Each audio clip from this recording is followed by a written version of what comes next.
But my play today is Lululemon. Shares falling today as Bernstein says it's, quote, time for a reality check for shares of the popular athleisure brand.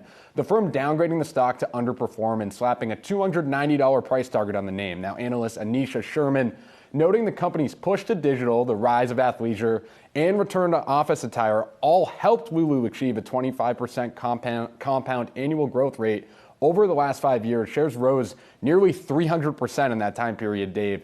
But expectations are simply too high from that. We've already seen some of this recently. Remember, investors weren't impressed with Lulu's guidance last quarter in December, and the company is already guiding for a yearly decrease in gross margins for the upcoming fourth quarter release.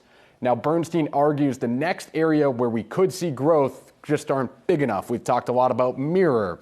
Is that going to work out? They call that disappointing. It's not. They pointed out that footwear is less than 5% of revenue. Interesting to highlight where they think the growth could come. So we know Lulu as the direct-to-consumer company. What if Lulu went wholesale? It would change the whole brand, obviously, open up a different part, but basically insinuating Lulu is going to need to completely change if they want over 20% compound annual growth to continue. Change your entire market, too, really. That changes the perception of the company. Right. Are you still a premium brand if you go to wholesale? And look, no, is the answer. And boy, how this story has changed, because Jefferies also has a sell on the stock and a $200 price target, showing a massive downside from the 310 today. And I love what they say, the death of the belt bag, they call for it. That peak has peaked. I was in the store the other day, and all the salespeople were wearing them around their shoulder.